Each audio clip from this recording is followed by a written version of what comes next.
Mohamed ElBaradei, the director of the IAEA, the International Atomic Energy Agency, has won the Nobel Peace Prize, and he has been monitoring Iran's nuclear development, North Korea's, as well as dealing with all the nuclear issues that confront the world. Thank you for joining us. Pleasure to be with you, Farid. Tell me first, what is the status, as far as you can tell, of Iran's nuclear capacity? Iran is not on the threshold of having nuclear weapon tomorrow. They are now having a substantive amount of low-enriched uranium, but that doesn't mean that they are going tomorrow to have nuclear weapons, because as long as they are under IAEA verification, as long as they are not weaponizing, You have seen some intelligence reports that Iran is actually quite close to being able to enrich the kind of uranium they need to weaponize. You do not believe that? No, you can have all sorts of different scenarios, Farid. I mean, for example, you can say that they have now enough low-enriched uranium, which if they kick the inspector out, they can turn it into high-enriched uranium and then they can weaponize it. Yeah, sure, they can do that, but there is a lot of if there. I mean, there is a lot of if. You assume that they are going to walk out of the non-proliferation regime, you assume that they are going to, go for a nuclear weapon, that they have the capacity, capability, knowledge to weaponize quickly. But even if I go by the CIA and other US intelligence, I mean, the estimation that even if they go through all these scenarios, we're still talking about 2 to 5 years from now. So that's what I'm saying. Yes, there is a concern, but don't hype the concern. There is an ample time to engage them and reverse the concern and move into a more engagement rather than more isolation. If you were advising President Obama, what would you say his first move should be with Iran? I think his first move, he already did, is to stretch his hand. And I call on the Iranian right now, and I've talked to them here, that you really need to reciprocate. You need to also show goodwill. You need to take a couple of good steps that are showing goodwill. For example, a proposal for suspension or implementation of the additional protocol. Work with the agency in a more transparent way. The first step is mutual engagement based on respect, and then everything else will have to follow. Unfortunately, for the last 6 years, the policy that has been pursued it has failed. So we have to think of a different approach, and I'm very happy and glad and hopeful that President Obama understood that very well. That you need, if you have a problem, you need to talk to the people. You need to engage. These are all common sense, but we have not been practicing that for the last 7-8 years, and as a result, today, we have to start from a new beginning. Let's talk about what these negotiations might look like. You have spent a lot of time negotiating with the Iranians. From the outside, it looks like they're tough customers. They're very tough customers. I mean, they have, I always say, and they have 1,000 years of experience as a bazaris. They know, what to ask for, what is the right price, and they also then negotiate the price up to the last minute. Yeah, absolutely, and they are very good at that, and they are very clever negotiator, and they think strategically. Unlike the Arab world, where there is an emotional reaction, in Iran it's a very strategic thinking, long-term thinking, which is, again, I admire them for that, but it is not going to be easy, and the negotiation will have to cover primarily their security. I mean, there is a sense of insecurity, whether you think of Iran regime as a theocracy, democracy, every regime, for them, regime survival is #1 priority. Well, and they are surrounded by nuclear weapon states, Russia, China, India, Pakistan, all Israel, of them, and 150,000 American troops. So one has to understand they have a sense of insecurity. We have to address their sense of insecurity. They have been called axis of evil. They have been, there has been money allocated for regime change. So put yourself in their shoes. I mean, there is insecurity. Whether you agree with their ideology, you hate their ideology, that's a different matter. But they have to protect themselves. Fundamentally, it's a security issue. It's a competition of power between the US and its ideology and Iran, which obviously have a different ideology. Well, you need to reconcile your differences. You need to put all your grievances on the table. The grievances goes back from until 1953, when the CIA toppled the first nationally elected president of Iran, President Mossadegh. Then we came to the hostage crisis. Then we came to the nuclear crisis, and we need to do a lot of work to put all this on the table and build trust. I mean, it is not really about. Many other countries are enriching uranium without the world making any fuss about it. Why are we making a fuss about Iran? Who are you thinking of? Well, there's a lot of these 13, 14 countries. Japan is enriching, Brazil is enriching, Argentina is enriching. But isn't the argument that the Iranians lied to your agency for almost a decade, and that therefore there is deep distrust about Iran's intentions? I fully agree with that. They did not tell us the truth. They should have reported to us what they have been doing. And I always said that there is a confidence deficit, and Iran has to go out of its way to build confidence by opening up with the agency, provide maximum transparency. And are they doing that now? In your last report, you said they were not. No, they are not. Now, you know what Condoleezza Rice's argument about the negotiations is. It is that if the United States were to negotiate without preconditions with Iran, the Iranians would use the negotiations as a way to run out the clock, as they say. That is, to continue enriching and keep the negotiations going, all the while enriching. And that therefore that the negotiations would become an end in and of themselves, because that would be the cover through which the Iranians would enrich. Do you agree with that? If you don't talk in time of crisis, things definitely get much worse. Let us take North Korea. North Korea, as long as we were talking to them under the agreed framework during the Clinton administration, they didn't have a bomb. We stopped talking to them during the Bush administration. They developed a bomb. Iran, we did not talk to them because we ended up Iran mastering the technology. Hamas, we tried to quarantine, Hamas, and quarantine 1.5 million civilians. We ended up with a carnage, a slaughterhouse in Gaza. So I don't really buy that argument in general. No matter how your grievances, you have to talk. You have to talk.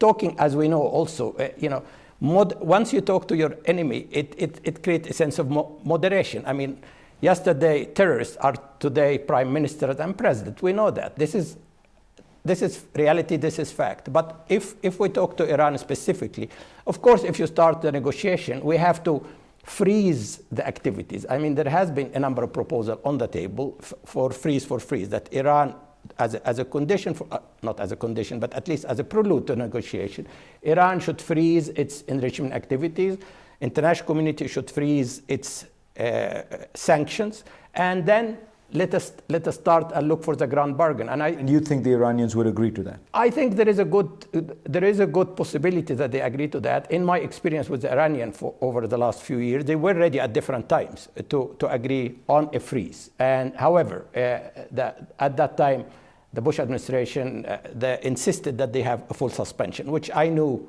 for the last few years, it was not going to happen. And we will be back with Mohamed ElBaradei.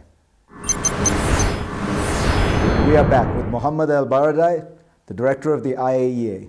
When you look at a country like Pakistan, how do you think about it? Here is a country that has nuclear weapons, that is somewhat unstable, that is in difficult economic situation, was a very troubled border with Afghanistan, and you can't get in because they have not, they will not allow the IAEA in. What do you think we should do? Well, what I would do is I echo what Barack Obama have said, that we need to get rid of nuclear weapons worldwide. I think the idea that 20 years after the end of the Cold War, we still have 27,000 warheads is insane to me. The idea that we have weapons, deployed between the US and Russia that could be launched in a matter of minutes is insane to me.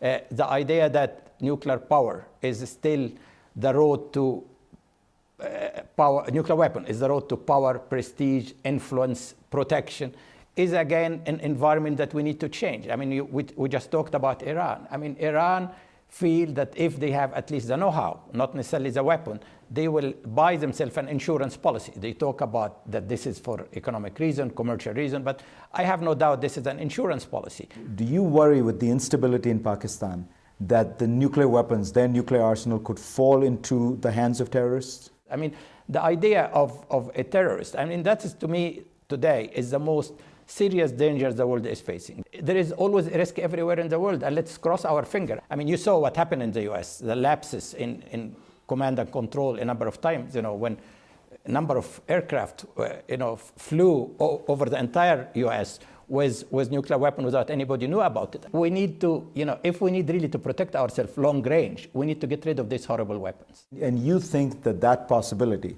of a terrorist acquiring a nuclear weapon or low-grade enriched uranium is large enough, is a very real possibility? It is a real possibility. I mean, definitely having a powerful radioactive source is a very real possibility. And exploding the so-called dirty bomb, through conventional explosion in a big urban center.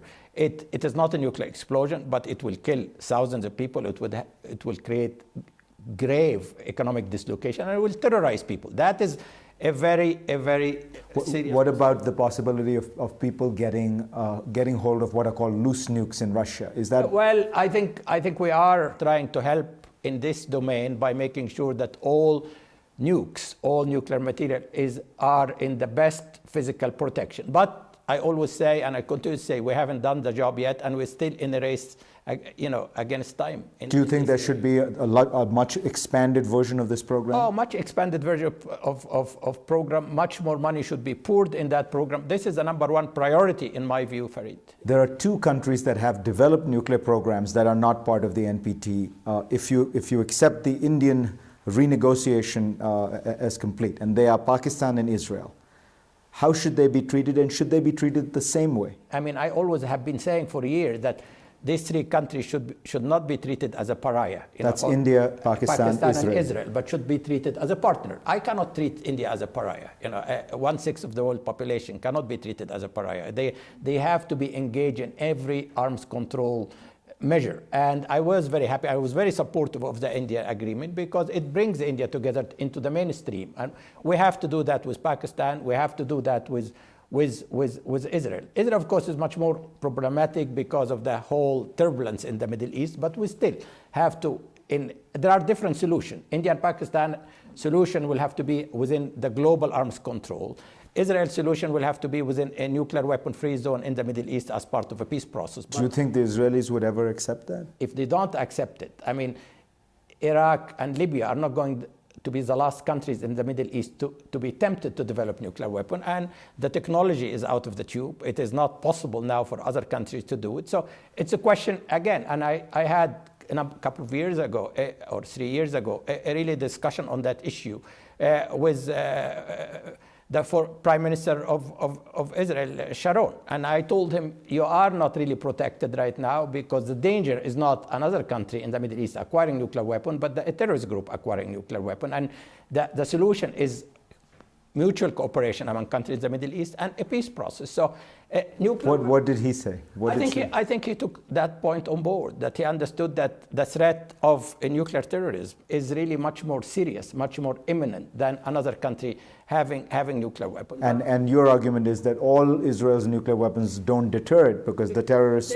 would be happy to die. They don't deter. In fact, they create a sense of impotence in the whole Arab world. Do you think Saudi Arabia and Egypt are thinking about a nuclear option if Iran gets nuclear weapons? I don't think so. I don't see any indication of that. I think they understand that nuclear threaten more than assure right now, but they are very worried about the instability of the Middle East. I think any change of regimes in the Middle East is not going to happen because of a country acquiring nuclear weapon. Nuclear weapon is not going to protect you against internal dissent. Is not going to protect you against a domestic revolution. I mean, you cannot use nuclear weapon. If you use nuclear weapon, you will be wiped out of the face of the earth. So I think nuclear weapons are a relic of the past, and that's why I'm very happy to see more and more countries finally discover what I have been saying for a number of years, that we need to get rid of these weapons and try to build a new security system that does not